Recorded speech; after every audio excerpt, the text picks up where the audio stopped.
Something I've come to deeply value throughout the years as both an artist and a human being is the beauty of slow living. I came to analyze how I've lived my life up until now, and it's a life lived in a slower pace. A choice I've come to make naturally based on my instinct, my personality. As a person that suffers with anxiety, I find that living in slowness really helps me protect my mind and my creativity, especially as an artist.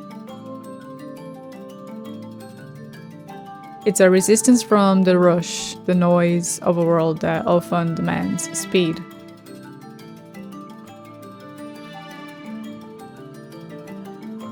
Deciding to live a slower life is a reaction against the never-satisfying mindset our society promotes, and the belief that our accomplishments and excess of material possessions define who we are. We live in a world where our value is determined by our productivity.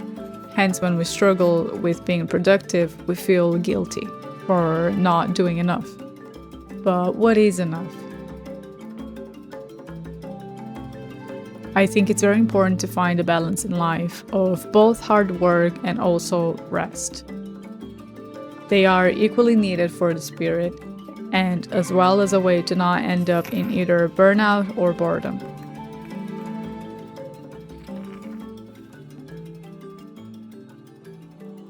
Here's an example. At the end of last year, 2024, I promised myself I would complete a painting a day, film the process of it, edit and upload the shorts here on YouTube, as a way to give this channel a kick and see results coming faster. More subscribers, a bigger audience and potential monetization. It worked and it didn't. I've seen my channel grow, but my connection to what I was painting vanished. I turned into this machine that makes art for the sake of content creation.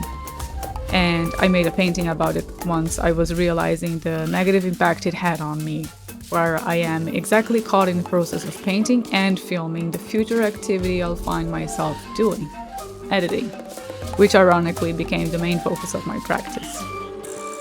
That speed of work and focus switch didn't really work for me. Losing connection to the painting process to me is an invitation to a mind empty of ideas. So I had to push the brakes and change strategy. My priority now is to enjoy what I am creating and not to just feed the algorithm and chase the big numbers. Big numbers will come with a more genuine and authentic pace, and like that I'll be able to preserve my sanity. In the slowness, in the silence, there's so much happening beneath the surface, despite what people might think. People usually carry some prejudice and some judgment in the matter, often pointing to it as a privileged life.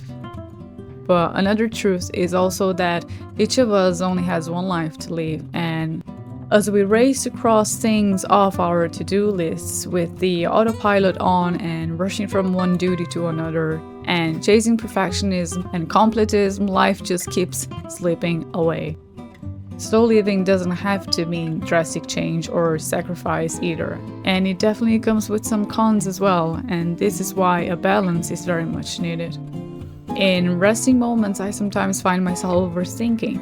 My mind is on the go, and I'm doing quite the opposite of what I was intended to do, which is to just rest.